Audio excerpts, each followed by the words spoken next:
Hi friends, ನಮಸ್ತೆ. ಸೌಮ್ಯ ಸವಿ ಅಡುಗೆಗೆ ಸ್ವಾಗತ. ಸಂಜೆ ಟೀ ಟೈಮ್ಗೆ ಇನ್ಸ್ಟೆಂಟಾಗಿ ರೆಡಿಯಾಗುವ ಈ ಮೆಣಸಿನ್ಕಾಯಿ ಬಜ್ಜಿನ ಯಾವ ರೀತಿ ಗರ್ಗರಿಯಾಗಿ ಮಾಡೋದು ಅಂತ ತೋರಿಸ್ಕೊಡ್ತೀನಿ. ತುಂಬಾ ಚೆನ್ನಾಗಿರುತ್ತೆ. ಒಂದು ಸತಿ ಈ ವಿಧಾನದಲ್ಲಿ ಮಾಡಿ ನೋಡಿ. ಬನ್ನಿ ಹಾಗಾದರೆ ಮಾಡೋ ವಿಧಾನ ಹೇಗೆ ಅಂತ ನೋಡೋಣ. ಮೊದಲನೇದಾಗಿ ಮೆಣಸಿನ್ಕಾಯಿ ಬಜ್ಜಿ ಮಾಡೋದಕ್ಕೆ ಮೆಣಸಿನ್ಕಾಯಿ ತೋರಿಸ್ತಾ ಇದ್ದೀನಿ. ಒಂದು ಮೆಣಸಿನ್ಕಾಯಿನ 2 ಭಾಗ ಮಾಡ್ಕೊಂಡಿದ್ದೀವಿ. ಬೇಕಾದ್ರೆ 3-4 ಭಾಗ ಆದರೂ ಮಾಡ್ಕೊಬೋದು. ಅಷ್ಟು ಮೆಣಸಿನ್ಕಾಯಿನ ಚೆನ್ನಾಗಿ ತೊಳೆದ್ಬಿಟ್ಟು ನಮಗೆ ಯಾವ ಸೈಜ್ ಬೇಕೋ ಆ ಸೈಜ್ ಕಟ್ ಮಾಡಿ ಇಟ್ಕೊಬೇಕು. ಈಗ ನಾನು 2 ಭಾಗವಾಗಿ ಮಾಡಿಟ್ಕೊಂಡಿದ್ದೀನಿ. ನೆಕ್ಸ್ಟು ಕಡಲೆ ಹಿಟ್ಟು ತೊಗೊಳ್ಳೋಣ. ಕಡಲೆ ಹಿಟ್ಟು ಮಿಕ್ಸ್ ಮಾಡೋದಕ್ಕೆ ಒಂದು ಪಾತ್ರೆ ತೊಗೊಂಡು ಈ ಒಂದು ಬಟ್ಲು ಕಡಲೆ ಹಿಟ್ಟನ್ನ ಈ ಪಾತ್ರೆಯಲ್ಲಿ ಸೇರಿಸ್ತಾ ಇದ್ದೀನಿ. ಜಲ್ಡಿ ಹಿಟ್ಟು ತೊಗೊಂಡಿರೋದು. 1 ಕಪ್ ಕಡಲೆ ಹಿಟ್ಟಿಗೆ 1 ಸ್ಪೂನು ಚಿಲ್ಲಿ ಪೌಡರ್ ಹಾಕ್ಕೊಳ್ತಾ ಇದ್ದೀನಿ. ನಿಮಗೆ ಖಾರಕ್ಕೆ ನೋಡಿಕೊಂಡು ಹಾಕ್ಕೊಳ್ಬೇಕಾಗುತ್ತೆ.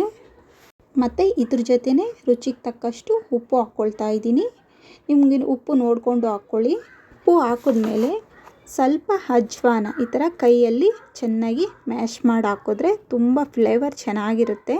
ಅಜ್ವಾನ ಹಾಕಿದ್ಮೇಲೆ ಒಂದು 2 ಚಿಟಿಕೆ ಸೋಡಾ ಹಾಕ್ತಾಯಿದ್ದೀನಿ.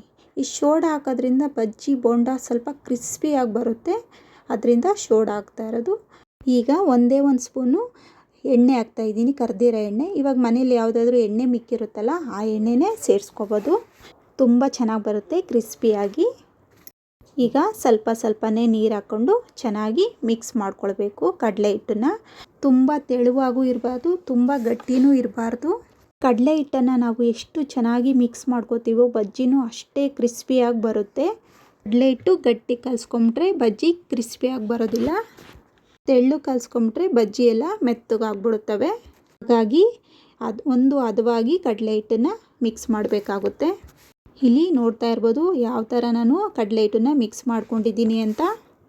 ಗಟ್ಟಿನೂ ಅಲ್ಲ, ತೆಳುವೂ ಅಲ್ಲ, ಮೀಡಿಯಮ್ಮಾಗಿ ಇರಬೇಕು. ಇವಾಗ ಇದು ಕರೆಕ್ಟಿಗೆ ರೆಡಿಯಾಗಿದೆ.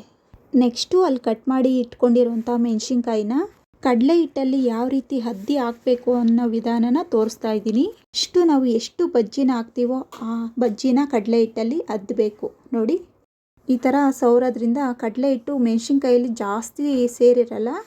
ಈ ಥರ ಮಾಡೋದ್ರಿಂದ ಕಡಲೆ ಹಿಟ್ಟು ಮೆಣಸಿನ್ಕಾಯಲ್ಲಿ ಜಾಸ್ತಿ ಸೇರ್ಕೊಂಡಿರಲ್ಲ. ಮೆಣಸಿನ್ಕಾಯಿ ಪೂರ್ತಿ ತಿನ್ಕೊಬೋದು, ಅಷ್ಟು ಕ್ರಿಸ್ಪಿಯಾಗಿರುತ್ತೆ. ಈಗ ಆಲ್ರೆಡಿ ಎಣ್ಣೆ ಹದವಾಗಿ ಕಾದಿದೆ.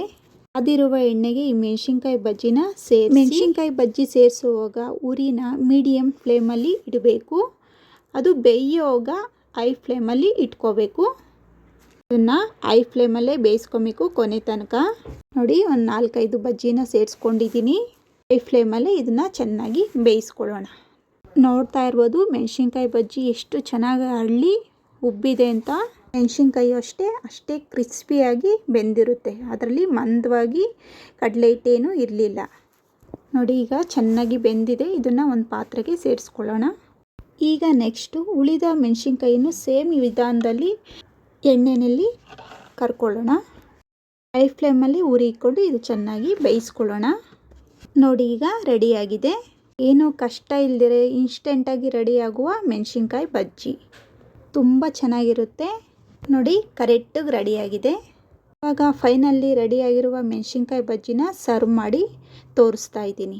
ಕ್ರಿಸ್ಪಿಯಾಗಿ ಗರಿಗರಿಯಾಗಿ ಮೆಣಸಿನ್ಕಾಯಿ ಬಜ್ಜಿನೂ ರೆಡಿಯಾಗಿದೆ. ಈ ಥರ ಮೆಣಸಿನ್ಕಾಯಿ ಬಜ್ಜಿ ಜೊತೆ 1 ಗ್ಲಾಸ್ ಕಾಫಿ ಇತ್ತು ಅಂದರೆ ತುಂಬ ಚೆನ್ನಾಗಿರುತ್ತೆ.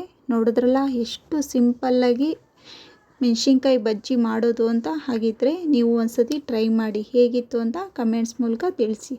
ಹಾಗಿದ್ದರೆ ಈ ವಿಡಿಯೋ ಇಷ್ಟ ಆಗಿದೆ ಅನ್ಕೋತೀನಿ. ಈ ವಿಡಿಯೋ ಇಷ್ಟ ಆದರೆ ಲೈಕ್ ಮಾಡಿ, ಶೇರ್ ಮಾಡಿ, ನಮ್ಮ ಚಾನಲ್ನ ಸಬ್ಸ್ಕ್ರೈಬ್ ಮಾಡ್ಕೊಳ್ಳಿ. ಧನ್ಯವಾದಗಳು.